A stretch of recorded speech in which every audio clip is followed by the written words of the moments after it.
Учениците од Основното училиште Свети Кирил и Методи во текот на првото полугодие од учебната година учествуваа на 2 интернационални онлайн надпревари. Првиот се одржа во периодот од 23 до 27 ноември 2015 година.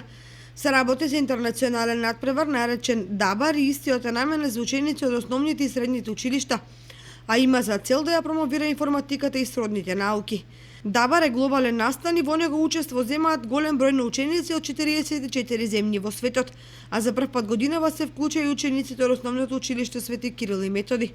Надпреварот се одвиваше со голем интерес, значи од нашето училиште учествуваа над 630 ученика. Значи интересот беше многу голем кај учениците, прашањата беа логички со цел да се развие начинот на размислување, но и да се воведат на некој начин во информатиката, за да можат да учествуваат и на други предизвици. Иако не беше рангирано, значи не учествувавме со можност да добиеме награди или пласман, сепак учениците постигнаа многу добри резултати, што е многу добар патоказ дека од следната година можеме да се надеваме и на подобри, односно резултати со награди. Во периодот од 7 до 13 декември учениците учествуваа и во одбележувањето на светскиот настан Недела на програмирањето.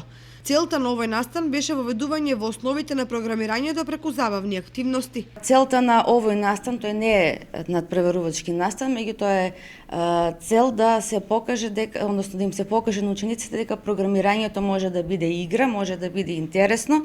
Значи преку веќе познати игри кои што на учениците секако се им најинтересни, им се даде можност и неколку насоки како можат сами да креираат своји игрички со веќе познати ликови од познатите игри. Во Основното училиште Свети Кирил и Методи учествуваа 619 ученици кои се стекнаа со повеќе знаења од областта на информатиката и програмирањето. Ние учествувавме на интернационален надпревар Дабар кој се одржа за прв пат оваа година и тој беше многу интересен. Надпреварот се состоеше од 10 прашања кои имаа мощни интересни решенија за кои требаше да размислиме логички и да го избереме точниот одговор. Надпреварот беше интересен, лесни беа прашањата. Имаше така повеќе за размислување, имаше скоро 10 прашања.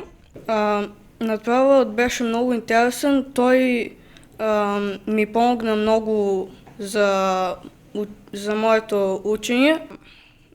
Јас исто така учествував во уште еден друг надпревар, кој беше неделата на програмирање.